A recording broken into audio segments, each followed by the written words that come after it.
Hello crypto traders, crypto enthusiasts, and crypto explorers. Welcome to my channel. Dito sa video ito, ituturo ko sa inyo kung paano magbenta ng SLP token or gawing cash ang inyong SLP token sa pamamagitan ng P2P Exchange sa Binance Exchange account. Kaya sa mga active players at may mga Ronin wallet address na nakaimbak ang inyong SLP sa inyong wallet account, ilipat nyo lang sa inyong Binance account. At sa mga wala pang Binance account, maaari kayong mag-register sa link ko na makikita nyo sa description ng video na ito. Okay, pag nalipat nyo na, madali na lang. Sundan nyo lang ang tutorial na ito. Okay, so ngayon, pupunta tayo sa aking wallet. Dito. Then, click transfer. Okay. Tapos, from spot wallet to funding. Okay? Sa funding nyo ililipat kasi nandito yung P2P Exchange. Okay? So, hahanapin natin yung SLP. I-click natin ito. Itong arrow na to. Tapos, search SLP. Okay? Then, click. Okay? So, magsasample tayo sa halagang 1,546 na SLP. Okay, so confirm dahil nailagay na yung amount. Click confirm transfer. Okay, so na-confirm na transfer na. Punta na tayo ngayon sa P2P Exchange dito sa portion na ito. Okay, slide lang natin. Hanapin natin yung P2P. Okay, ito yung P2P. Click P2P. Then click sell. Okay. Then, piliin natin itong SLP. Maraming option dito. Pwedeng USDT, BTC, BUSD, BNB, at SLP. Dahil SLP yung ibibenta natin, dito tayo sa SLP. Mapapansin nyo guys, maraming mga buyer. Okay? Marami. Pipili ka lang dyan kung saan naka-range yung amount na ibibenta mo. Okay? So, kagaya ng sa akin, hindi siya dito papasok sa 10,000 to 250,000 kasi nagkakahalaga lang yun na 6,000 plus. So dito tayo sa 5,000 to 500,000. Dito tayo magbebenta. Okay? So make sure na piliin nyo yung may mga verified account. Ito. Okay? At saka yung marami ng trades.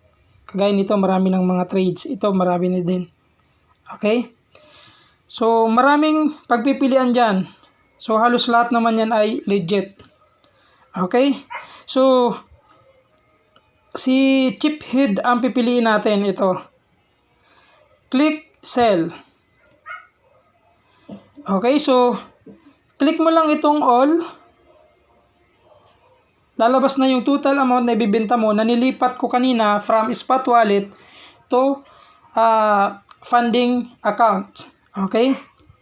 Kasi yung mga na-receive nyong SLP na nilipat nyo from Ronin wallet nyo, ay mapupunta yon sa spot wallet account. From spot wallet account, papuntang funding accounts, which is, ito na po yung para gamitin pagbenta dito sa P2P. Okay, dahil nailagay na yung amount, ito, i-click natin itong,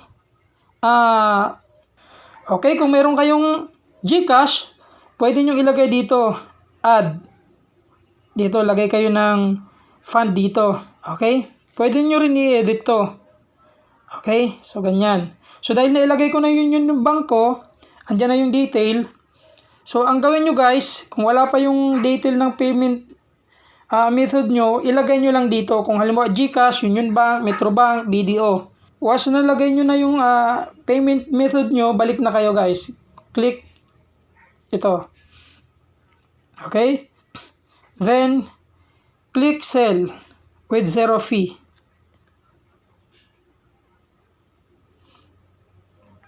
So, ayan. So, dito sa portion na ito, may chat dito. Sabi dito, I am online. I will send the money right away. Please log in your bank account before selling for faster verification and release. Please leave your contact number in case we encounter error. Okay. So, ilagay ko yung contact number ko.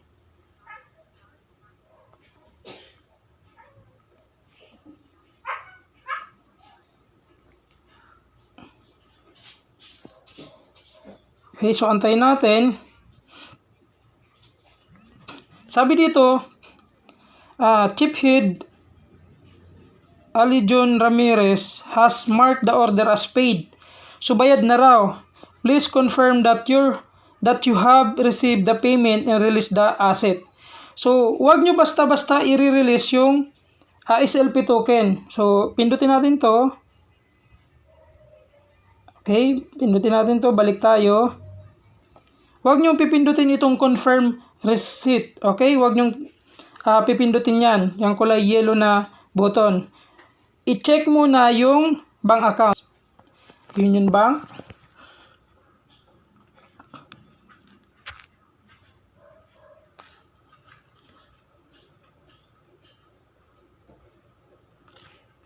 Okay, check ko natin yung...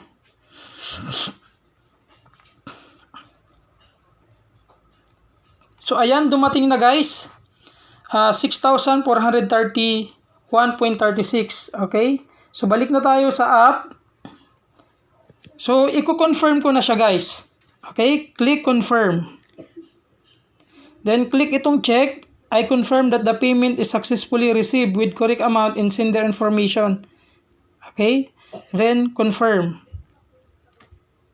So, kailangan ng Google Authenticator. So, ganito ka-safe yun guys. A few moments later. So, dahil nakuha ko na yung Google Authenticator ko, pipaste ko na lang to dito. Then, submit. So, ayan guys. Sabi dito, successfully sold 1,546 SLP. So, click done. Okay? So, pwede ka mag-rate ng positive or negative. For example, maganda yung naging transaction nyo, click positive review. Pero kung negative yung na-experience mo sa kanya, matagal ka siya magbayad, nasa sayo kung anong experience na-experience mo sa pag-trade sa kanya. So, dahil na-experience natin na napakabilis, click positive. Okay, mayroon nakalagay ditong appeal. Kung halimbawa, nagpadala siya ng fake na resibo or sabi niya, bayad na raw at clinic niya yung mark as paid, pero hindi mo naman natanggap yung payment, maaari kang mag-appeal dito na hindi mo natanggap yung payment pero gusto niyang matanggap yung SLP token. Okay, so ganyan lang kadali guys. Sa mga wala pang account sa Binance Exchange trading platform, maaari po kayong mag-register sa link na nasa description ng video na ito. Maraming salamat and have a good day.